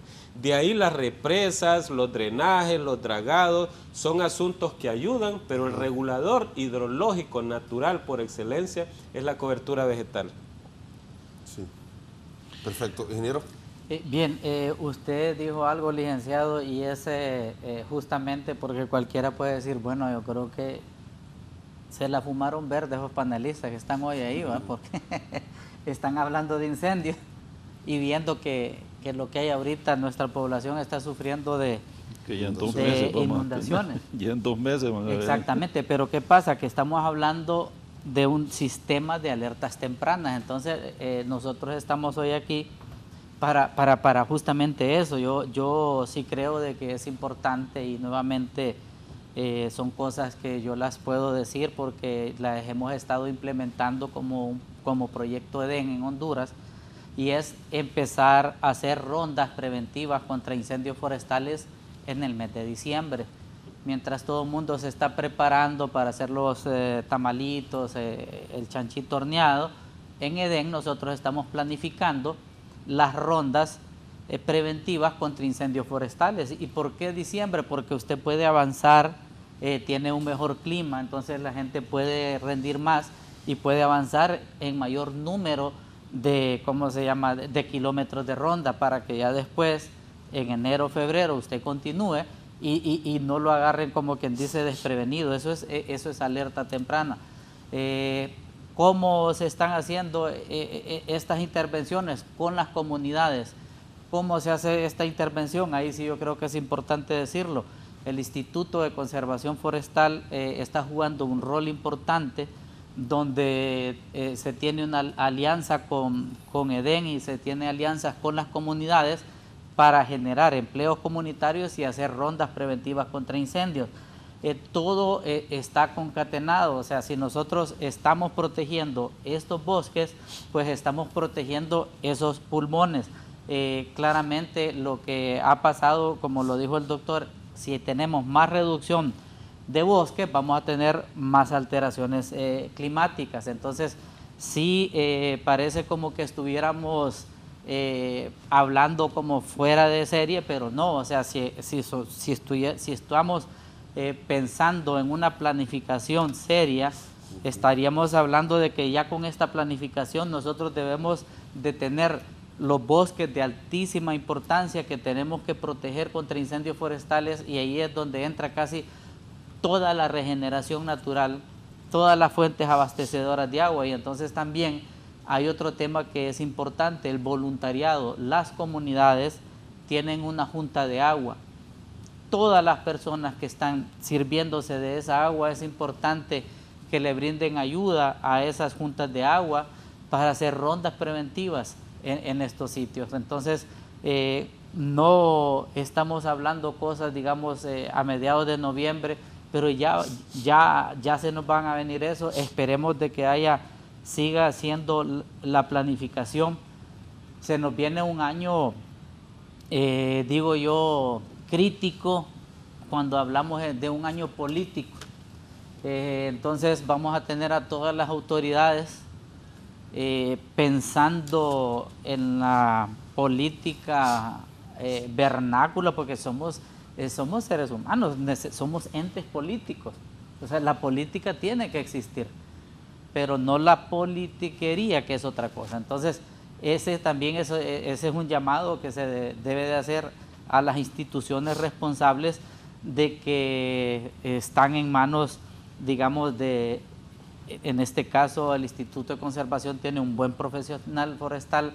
Entonces el llamado se le hace a que continúe con esa planificación, que no se desvíe de esa planificación, que si lo primordial va a ser la prevención y combate de incendios, nos mantengamos en ese norte, y así las otras instituciones, porque al final algo sí tenemos claro, es que como buenos hondureños, aquí nacimos, aquí estamos viviendo y aquí queremos quedarnos, no queremos emigrar.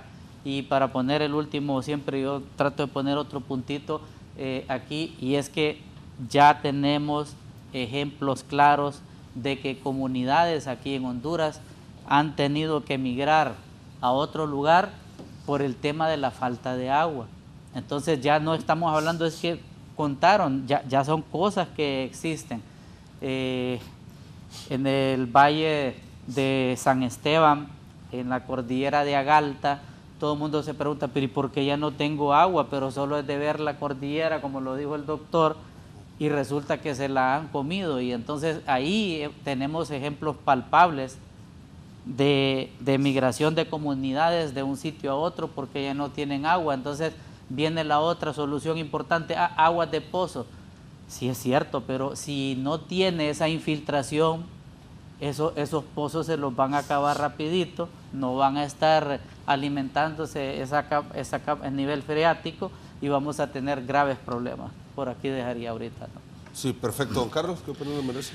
Mire, siguiendo con la incorporación de las comunidades, con el ingeniero Carlos Ávila Molina, cuando él regresó de Roma como embajador en el Vaticano, estuvimos trabajando en un proyecto que él se lo proponía a la Asociación de Maquiladores en el norte, ¿verdad? Porque allá en el norte están preocupados con esto de las inundaciones en el Valle de Sula. Entonces con él hablábamos de un plan. Él originalmente, su idea era de recuperar la cuenca del río Chamelecón y el Lulúa, porque son las que alimentan en el Valle de Sula. Pero entonces lo ampliamos a nivel nacional, pero lamentablemente él enfermó y luego falleció, Entonces yo tomé el proyecto, se lo he presentado a las autoridades, al Congreso Nacional anterior se le presentó, la Comisión del Bicentenario también lo presentó, pero no le pararon bola. Y en esencia, ¿en qué consiste el proyecto? Primero, centrarnos en los centros educativos, que todos los centros educativos del país, públicos y privados, tengan su vivero. ¿Por qué? Porque en aquel momento hablábamos de 2 millones de estudiantes en el sistema escolar. Hoy se ha reducido a 1.700.000 más o menos, 1.800.000. Entonces nosotros decíamos, si cada alumno, desde primer grado hasta el último grado de secundaria, pudiera tomar 10 plantitas, desde el proceso de siembra, cómo llenar la bolsa de polietileno, pues meterle el suelo, preparar el suelo en la escuela, luego sembrar la semillita, cuidarla durante todo el año, y allí involucraríamos a este niño en todas las materias, en matemáticas, en sociales, en letras, en español, perdón, en etcétera, en todas ellas, ¿verdad? Y durante todo el año este niño le está dando cuidado y atención a esas 10 plantitas. Al final del año, en aquel momento decíamos, vamos a tener posiblemente 20 millones de plantas. Una vez esas plantas estén listas para su transporte y plantación en un lugar, entonces esas plantas, a través de los patronatos, de las juntas de agua, de las municipalidades, de las fuerzas vivas, la escuela le pasa a una comunidad de esas plantas para que la comunidad, con programas del gobierno como alimentos por trabajo, en vez de estarle regalando el dinero, en vez de estarle bono aquí, dándole dinero a la gente para que compre recargas o ese tipo de cosas, entonces mejor darle alimentos a cambio de que estas personas se encarguen de sembrar, de plantar y recuperar todas esas zonas que han sido deforestadas en el país. Al final del año podríamos tener, que no sobrevivan el 100% de las plantas, que sobrevive el 50%. Ya tenemos 10 millones de plantas. Y si eso lo hacemos en un plan de unos 10 años, ¿cuántos nuevos árboles habrán contribuido estos niños para recuperar el bosque en el país? Y no solamente estamos hablando de plantas ornamentales o de frutales, sino que, y es más, dentro del plan decíamos, si hay una planta que esté en peligro de extinción, podemos aprovechar para que esta planta, sacarla de esa lista y reproducirla aún más. Entonces el proyecto se lo presentamos al Congreso, se lo presentamos a autoridades y nunca le hicieron caso, pero yo sigo insistiendo que yo creo que es una manera de involucrar a la escuela, la comunidad y todas las personas en el país para un plan nacional. Le llamábamos Plan Nacional de Conservación, porque hay zonas vírgenes todavía, conservarlas, de recuperación y de reforestación, de recuperación como la zona sur de Francisco Morazán, que hasta la cubierta vegetal ha desaparecido. Bueno, pues recuperar esa zona poquito a poco, reforestar aquellas que han sido recientemente deforestadas y mantenerlas que todavía están. Entonces yo creo que sí lo podemos hacer y no con gran cantidad de dinero, porque estos viveros escolares no van a costar un ojo de la cara, bien se puede hacer. Entonces yo planteo nuevamente este proyecto, ahora que se ha dado esta emergencia, tal vez alguien escucha. Sí, perfecto. ¿Existe alguna herramienta o algunas herramientas tecnológicas que podrían ser implementadas para poder tener algún impacto en contra de esta situación del cambio climático? Por supuesto, ya estamos en la era de la inteligencia artificial, del Internet de las cosas, del machine learning, de todos estos asuntos que nosotros deberíamos de estar avanzando en esa línea. Para ponerle un ejemplo, nosotros en Honduras estábamos hablando de que tenemos una red de estaciones meteorológicas que está lejos de lo que necesitamos realmente. Tenemos estaciones hidrológicas que están lejos de lo que realmente necesitamos en el país. Entonces casi siempre recurrimos a medidas indirectas. Hoy día tenemos disponibles muchísima información derivada de satélites para entender, por ejemplo, todos estos acumulados de lluvia son información generada desde satélites o desde radar, pero también tenemos drones hoy día que fácilmente pueden ser utilizados para estos mecanismos. Ahora bien, esto también hay que entender que hay muchas limitantes. Las limitantes tienen que ver con que esa información generada desde un satélite, que a veces la utilizamos nosotros aquí, por la escala que es tomada, a veces no resulta muy práctico usarla a nivel de campo. Entonces nosotros tenemos que tener gente experta en la materia que tome esa información de los satélites, la combine con la información en campo, más la información comunitaria, y nos permita generar a nosotros o hacer toma de decisiones con información aplicada a nuestro contexto. ¿Qué significa esto? Significa que el país debe de avanzar a tener sistemas altamente tecnológicos que nos permitan generar, por ejemplo, proyectar en tiempo real cuáles son las zonas inundables, cuáles son las zonas que se están inundando en este momento, cuánta es la población que está siendo afectada, porque aquí todavía dependemos de que nos llamen por teléfono y nos digan, mire, estamos inundados aquí, mire, tenemos el agua hasta el cuello. Eso no funciona así, en ningún país desarrollado funciona, si es que queremos ser efectivos en la respuesta. En realidad, antes de eso, nosotros debemos de tener información anticipada de quiénes van a ser afectados, qué es lo que necesitan, cómo poderlos atenderlo, hasta para priorizar. Es decir, porque a veces nos hacen una llamada y vamos para allá y quizás lo que necesitan son otros. Necesitamos sistemas de estos que combinen información satelital, el uso de drones, sistemas de información geográfica, de tal manera que ellos en tiempo real pueda ver qué es lo que está pasando en múltiples áreas. Mire, hoy día, no sé si usted se ha fijado, por ejemplo, que usted usa su iPhone o usa su teléfono Samsung o cualquier teléfono inteligente, usted se va, no conoce un supermercado, no conoce un restaurante, lo pone ahí en el aparato, lo lleva, ahí le da la dirección, lo lleva y cuando llega al restaurante le dice, mire lo que están pidiendo en este restaurante, mire qué otras opciones de restaurante, eso es el internet de las cosas. Toda la información está ahí, está disponible y se combina para tomar decisiones. Eso es lo que a nosotros nos hace falta en este país. Por ejemplo, el asunto de las precipitaciones, el asunto de las crecidas de los ríos, nosotros debemos de saber con precisión qué es lo que está cambiando en precipitación, dónde está cambiando, a qué escala, quiénes son los afectados, quiénes van a ser proyectados para sequía, pero no visto como se hace ahora, que realmente lo que tenemos son aproximaciones. A veces uno encuentra cifras que dan risa realmente, que decimos, bueno, 300,000 personas que van a sufrir hambre. No, por favor, cuando uno se va al campo se da cuenta cómo son las realidades. Hay gente que tiene en este momento que ni siquiera aparece en el mapa de ningún lugar, de nadie los tiene, que están siendo afectados y realmente están viviendo una situación completamente crítica.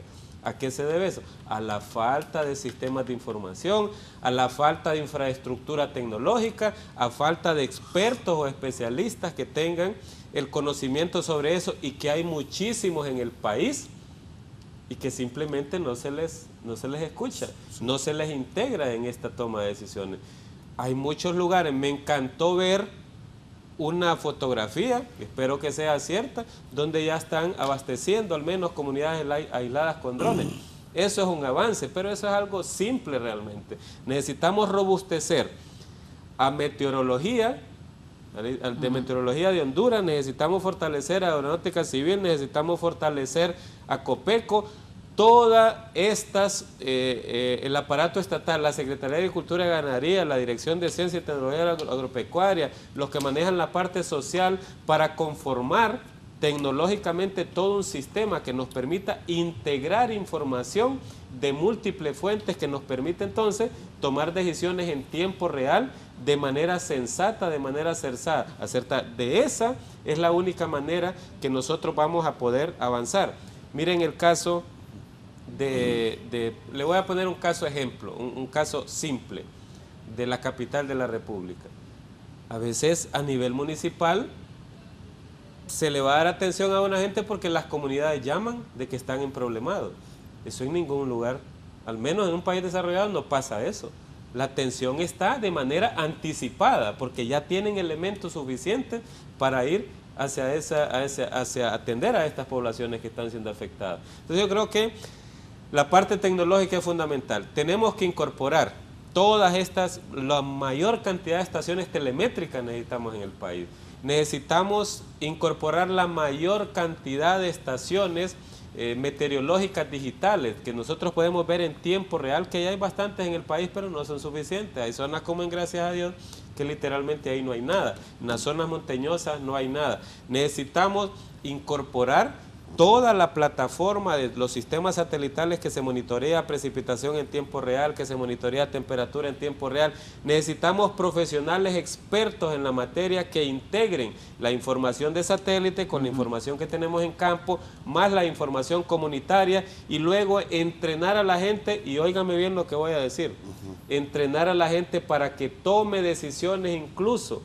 ¿Por qué? Usted puede tener toda la información mejor posible a la vista, de las mejores fuentes, pero si usted no conoce del tema, usted no va a hacer nada, usted no va a ver nada, absolutamente. Le pueden poner todo ahí y no va a ver nada. Entonces, si yo estoy en una secretaría, si estoy en una instancia tan crítica para emergencia, yo debería de saber al mínimo interpretar la información que me van a poner sobre la mesa.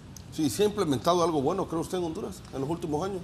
Sí, fíjese que bueno, yo creo algo y que está muy relacionado con los sistemas de alerta temprana y está relacionado con los datos y que yo creo que voy a decir lo que la ministra de SAC, la doctora Laura, implementó algo importantísimo y que sé que lo están haciendo, no sé en qué nivel está. Sí. Yo la conozco a ella por trabajos que hemos hecho con la Universidad de Zamorano o con la Escuela Agrícola Panamericana, y ella empujó a través de gobierno el censo de productores agrícolas. Entonces, imaginémonos de que no sé a qué nivel está, pero si eso está bien adelantado, entonces ya se sabe dónde están estos productores. Y como lo estaba diciendo el doctor, si yo ya sé que con sistemas satelitales o porque me avisaron por teléfono, ahí se inundó, entonces yo ya puedo claramente saber cuántos cultivos he perdido. Y entonces digo yo, bueno, significa que si yo tengo perdidos estos cultivos, ¿cuánto tengo yo ensilado? ¿Voy a tener o no voy a tener hambre en este país? ¿Perdí la producción de maíz? ¿Perdí la producción de frijoles? ¿O cuánto tengo? Entonces, para ese tipo de cosas, los censos de productores es importantísimo. Entonces, esperemos de que, ojalá que se haya avanzado mucho con ese tema y que tengamos esto. Y nuevamente, entonces, son los efectos del cambio climático en la seguridad alimentaria, que es importantísimo. Entonces, ahí vuelven a verse la importancia de cómo estar nosotros alerta ante esto. Otro anuncio que es importante, que es un proyecto muy, digamos, valorado en el país, que se desarrolla con fondos de USAID del gobierno de Estados Unidos, se llama adaptación climática. Ellos fueron a este congreso de investigación y nos dijeron algo importante. Nos hemos dado cuenta de que cuando vamos a pedir información a diferentes lugares, no voy a mejor decir nombres de instituciones o universidades, para ver la base de datos de clima, dice, es más fácil entrar al Pentágono que a mí me den esa información. O a la CIA. Exactamente, es increíble. Entonces, ¿qué es lo que pasa? De que yo trabajo para la UNAP, por ejemplo, doctor, porque lo tengo aquí a mi derecha. Y usted genera un montón de información, pero usted cree que la genera para usted.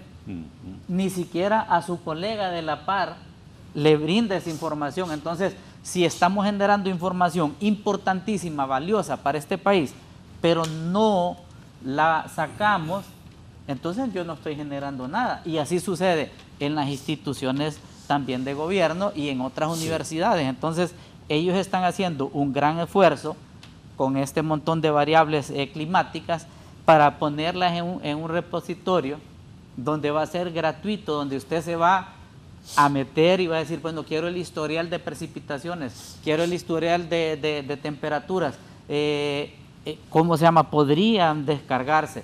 Ahora, bien lo dijo el doctor, ya tengo la información ahí. Es como que si yo me quito estos lentes aquí, me miro allá porque medio, ¿ah? Pero si ya me los pongo, miro clarito.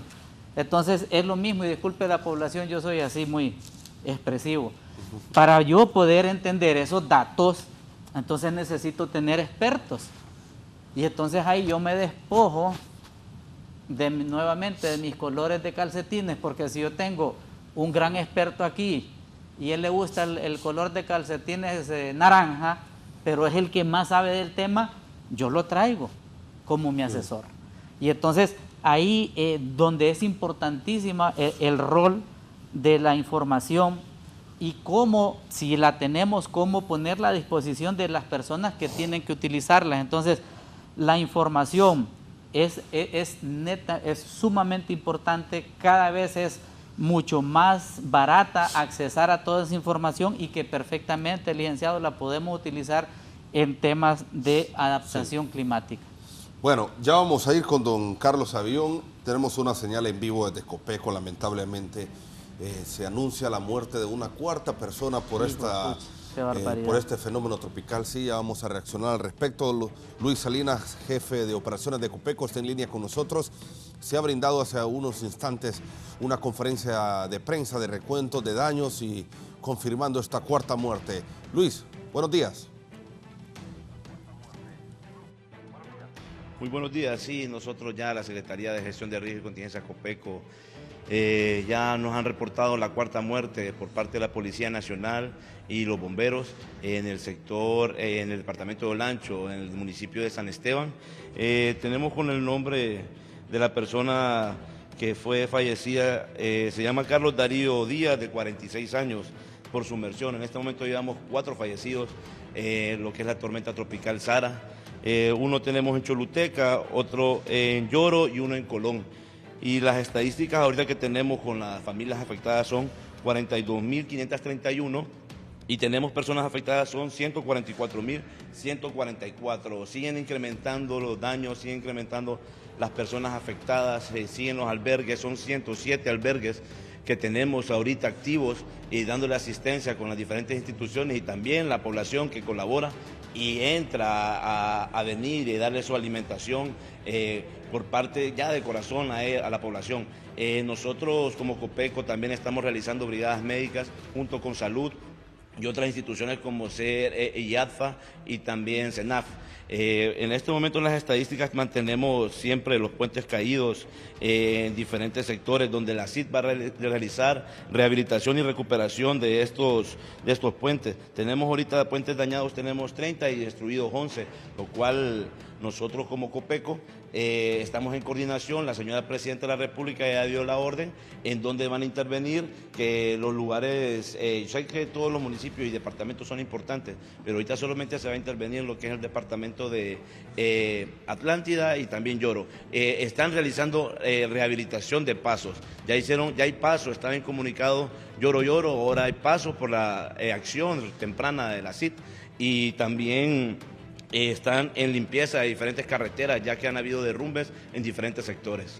Sí, Luis, ¿sigue el riesgo para las personas?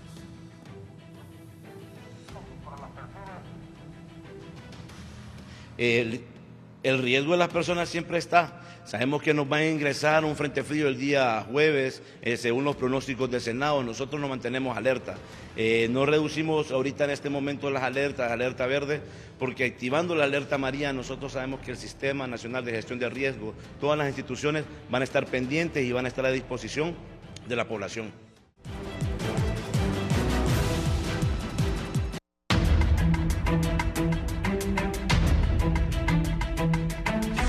Continuamos en el foro, la entrevista a don Carlos Avión. Bueno, le traslado la pregunta que le hacía el ingeniero Kelly. ¿Se ha visto algún avance, se ha visto algo que se haya hecho bueno en los últimos años aquí en Honduras? Pues mire, sí han habido avances, obviamente, no es que la situación no ha cambiado, sí ha cambiado. En algunos aspectos ha habido avances en positivo, pero en otros casos han habido retrocesos, ¿verdad? Pero es que también aquí hay mucho hablamos de la adaptación al cambio climático. Bueno, yo por definición, yo le llamo calentamiento global, ¿verdad? Porque el cambio climático que estamos observando es producto del calentamiento de la atmósfera. Y ese calentamiento viene por que le estamos inyectando a la atmósfera millones de toneladas de gases de efecto invernadero, y gas de efecto invernadero es aquel gas que se calienta, que absorbe la energía del sol, y al calentarse él, calienta a los demás gases que componen la atmósfera, que la atmósfera es una mezcla de gases. Hay componentes permanentes de la atmósfera como el nitrógeno, el oxígeno, el argón, el hidrógeno, y también hay componentes variables que desde el punto de vista meteorológico los variables son los más importantes, ¿verdad? El vapor de agua, el polvo, la ceniza, y los gases como el dióxido de carbono, monóxido de carbono, dióxido de nitrógeno, etc. Entonces, el dióxido de carbono, que es el producto de la combustión de combustibles fósiles, gasolina, diésel, queroseno, pero también la quema de bosques, la quema de materia vegetal, pues ese gas que todos los días estamos a través de los miles de millones de automóviles que circulan en el mundo, entonces todo eso estamos lanzando millones de toneladas segundo a segundo a la atmósfera. Por lo tanto, la atmósfera se va calentando poco a poco. Ahora bien, ¿cómo nos debemos adaptar? Es decir, va a tomar tiempo revertir esto, ¿eh? Va a ser muy, muy difícil, va a tomar mucho tiempo, muchos cambios en los patrones de consumo de la humanidad, pero hay medidas que tenemos que tomarlas para adaptarnos a ese cambio. Y precisamente extra micrófono hablábamos de la parte histórica. Por ejemplo, en el caso nuestro, varias prácticas. En agricultura, por ejemplo, escuchaba ayer al productor de arroz de Colón, diciendo que había llegado gente del sur, de oriente, que había llegado a Colón a sembrar arroz. Pero ahorita prácticamente perdieron la cosecha. ¿Pero por qué? Porque el campesino está acostumbrado a la siembra de milpa y la siembra de postrera. Que la siembra de postrera es después del 15 de agosto, después de que termina la canícula, y luego la de milpa que la siembra ya con las primeras lluvias de mayo. Pero resulta que ese patrón de lluvias ya no es como antes. El 3 de mayo antes fijo que llovía, hoy ya no ocurre así, ¿verdad? Entonces, de repente, la adaptación al cambio climático significa que el campesino tiene que ir viendo en qué momento, ya no es que voy a sembrar siempre en agosto, sino que de repente debo sembrar más temprano o más tarde. Si van a haber inundaciones, y si van a haber inundaciones en Honduras, es típicamente octubre, noviembre, incluso en diciembre, entonces yo debo cambiar mi calendario de actividades para evitar que cuando vengan las inundaciones no tener un campo lleno de frijoles o de maíz o algo por el estilo. Lo mismo con el plátano, creo que el plátano son 9 o 10 meses para poder cultivarlo. Entonces evitar que esta plantación de plátano no vaya a estar en plena producción cuando vengan las inundaciones. Tipos como eso.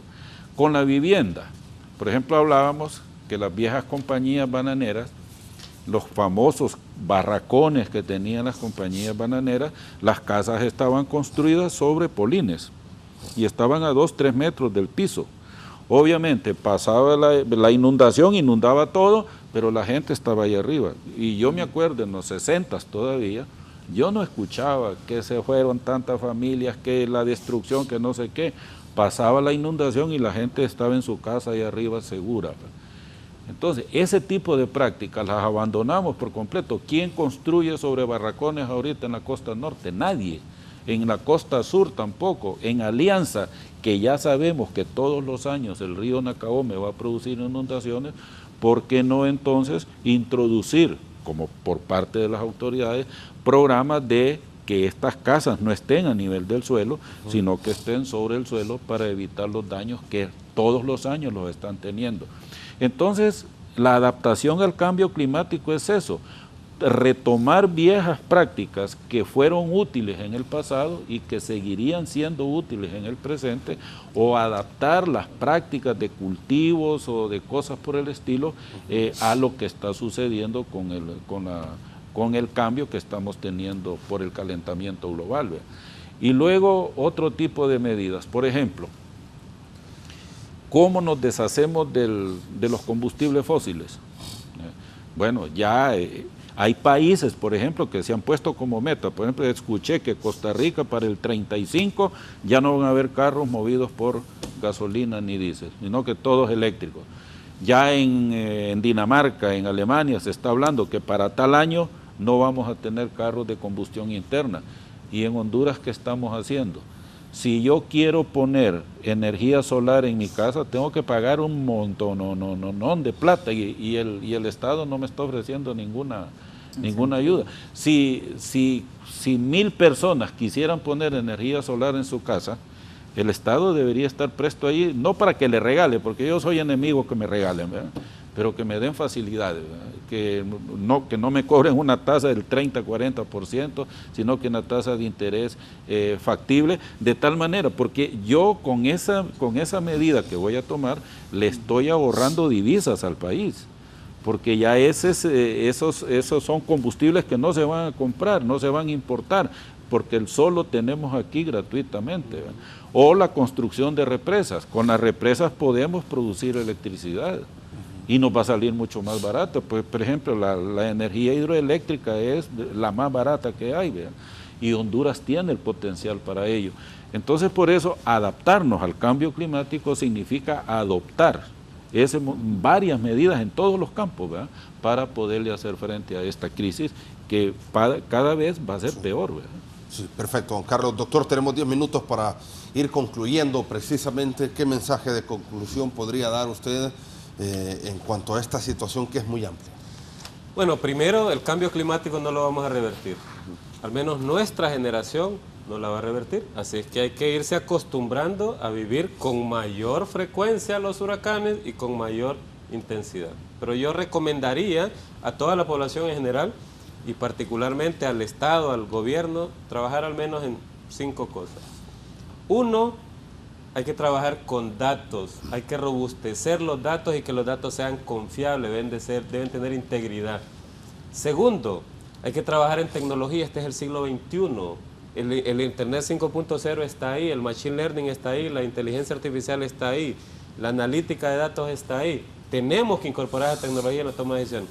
3, hay que trabajar en educación masiva. Todo mundo debería ser consciente de los riesgos que estamos enfrentando, climáticos, de gestión de riesgos, etc. 4, necesitamos un plan realmente robusto de mediano y largo plazo que sea funcional y que integre a todos los sectores, el gobierno, la empresa privada, la comunidad, etc. Y finalmente, yo creo que es importante que incorporemos en nuestra estrategia de desarrollo, si algún día la tenemos, la gestión climática y de gestión de riesgo como algo fundamental. Caso contrario, así como estamos ahorita, 85 eventos nos han retrocedido 70 años, vamos aquí como el canecho, vamos para atrás, o tomamos decisiones realmente importantes y trascendentales, o aquí realmente vamos prácticamente en contra de la gravedad. Todo el mundo va hacia adelante y nosotros vamos a ir permanentemente hacia atrás. Muchísimas gracias.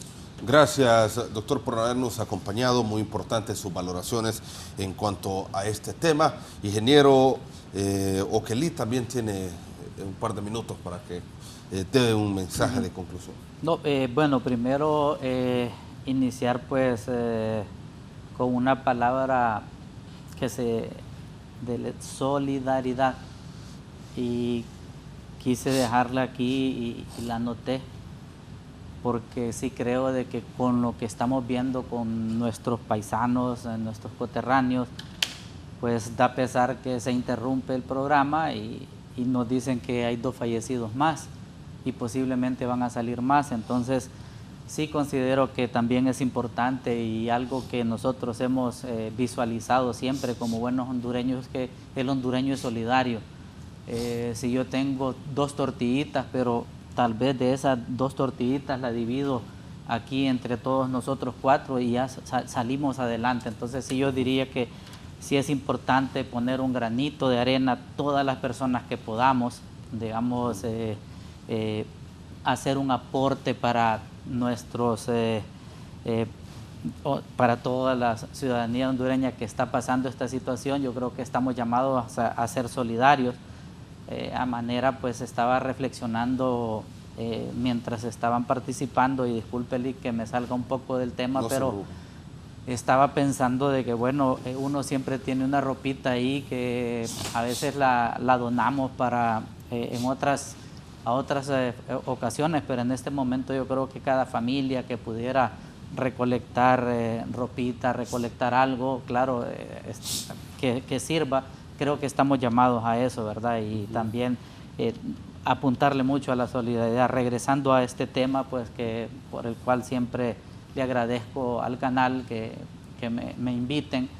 Yo siempre lo digo a la parte final, me gusta venir a este canal porque en este canal el libreto es amplio. El libreto no es que si yo estoy diciendo algo y viene el licenciado y me está dando mi patadita en la chimpinía, sino que expresamos nuestras ideas y lo expresamos como buenos hondureños que somos. Entonces sí, yo creo que algo que como proyecto EDEN lo hemos demostrado que funciona es la generación de empleos comunitarios. Yo creo que lo que dijo el doctor Savillón se complementa.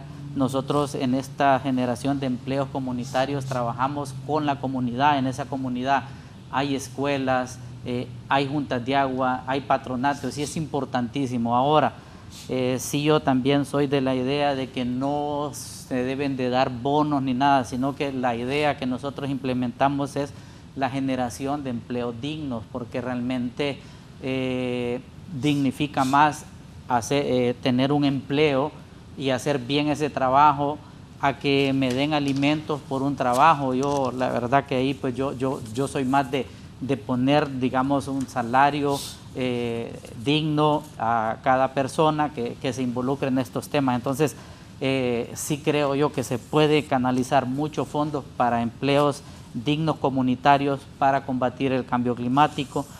Por otro lado, también comparto mucho de que necesitamos mucha información, y yo diría también ahí que debemos ser solidarios con los datos. O sea, si yo he generado mucha información como universidad, UNAC en Catacamas, la Universidad Nacional, la UNACIFOR, otras universidades, que dispongamos de toda esa información. Eso es importantísimo a disponer. Y también en este momento, pues la esponja, llamémoslo así, el suelo está completamente saturado. Ya viene el jueves, viene un frente frío. Ojalá que venga acompañado de poca precipitación, pero si viene con precipitaciones, entonces ya tenemos súper saturados los suelos y tenemos que prepararnos todavía. Entonces no debemos de dormirnos en los laureles, y también, aunque se vea que estamos hablando muy a futuro, pero ya está a la vuelta de la esquina, invitar a todas las comunidades, a todas las instituciones que si pueden iniciar su preparación de rondas preventivas contra incendios forestales, lo empecemos a hacer ya en el mes de diciembre, para que nosotros podamos estar preparados para la época seca que se nos avecina. Muchas gracias, licenciado. Gracias, ingeniero. Don Carlos Savillón, muchas gracias por habernos acompañado también esta mañana en el foro de la entrevista. Bueno, gracias por la invitación, y nuevamente yo comparto plenamente lo que nos han expuesto el doctor y Ocalí, en el sentido de que es una responsabilidad de todos, ¿verdad? Esto no es solo de un sector, pero el llamado a liderar en este caso es el gobierno, y mi llamado al gobierno es: escuchen las sugerencias que les hacemos. El mal de los funcionarios públicos en términos generales es creer que ellos son dueños de la verdad y que lo que ellos piensan y hacen creen que es lo más correcto, pero no, uno que está afuera puede con mejor criterio de repente decirle las cosas, recomendarles, porque uno no quiere que un funcionario fracase en el gobierno, uno quiere que salga adelante. ¿Por qué? Porque en la medida que resuelva los problemas que la sociedad confronta, en esa medida nos favorecemos todos, pero los errores de un funcionario nos afectan a todos también, ¿verdad? Entonces, por eso mi llamado es: escuchen las sugerencias que se les hacen, por lo menos desde mi punto de vista, o a título personal, yo lo hago con la mejor de las intenciones. No me importa el color del partido que esté en el poder. A mí lo que me interesa es hacerle llegar sugerencias para que hagan una buena gestión. Es su obligación, pero también nos beneficia a todos. Así es que con todo gusto compartimos lo que aprendimos hace muchísimos años, lo que enseñamos en las aulas por muchos años también, y ahora que estamos retirados, pero no significa que hemos olvidado todas esas cosas. Seguimos atentos y seguimos haciendo propuestas. Sí, perfecto. Muchas gracias, don Carlos. Gracias también a los televidentes del Foro La Entrevista por habernos acompañado esta mañana. Que tengan todos un feliz día.